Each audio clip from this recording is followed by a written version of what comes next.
interviewing Mr. Jordan Erskine from Nature's Culture, and he's going to explain to us the difference between hemp and marijuana plants. Yep, so there's two different types of plants, right? The marijuana plant is considered the female strain. The hemp plant is considered the male strain, okay? The marijuana strain has high THC, right? That's why people get high. The plant itself can have anywhere from 40 to 50% THC in the plant, sometimes higher with some of these new strains they're coming out with, right? All these bio scientists and stuff are coming out with like new strains, whatever. The hemp plant by nature has very low amounts of THC. So when they use CO2 extraction, it's easier to extract out 4% than 50%, if that makes sense. Yes. The way they extract it with CO2. So I can tell you that the farms in Colorado, they do all the extraction and processing out there. They still abide by like all the DEA rules and regulations and stuff out there. Colorado, even though like marijuana is legal, they still have very strict regulations that all these companies have to abide by. Oh, okay. They're audited frequently, all that stuff. So I'm not exactly sure what they do with that THC, but like the labs they extract in are to the same level as like a pharmaceutical lab that's making prescription drugs. So same level, like the DEA still audits them. What do you do with the THC? We don't see any of that because all of our stuff is 0.0% THC, right? Because we use CBD from the hemp plant.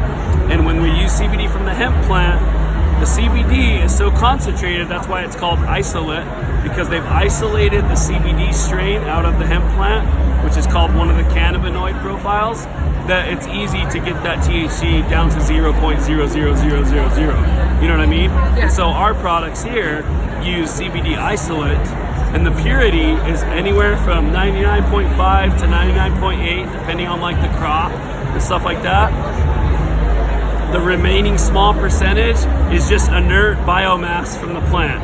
It doesn't serve any benefit, but it's not solvents, it's not chemicals, it's not THC. It's just, it is what it is.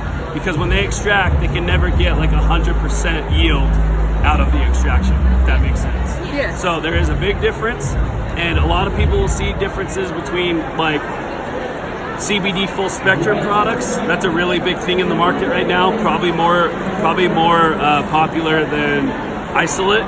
And CBD full spectrum products, you got to be really careful because they use more of the plant.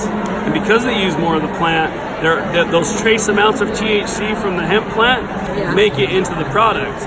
And they'll claim that on the label, but people still don't understand that. So they'll take it and they'll fail drug tests.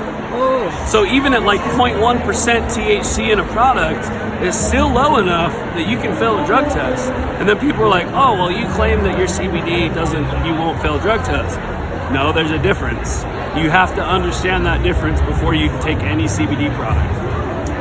So this one, you would not fail a drug test? No, it's 0.00 THC because it's an isolate.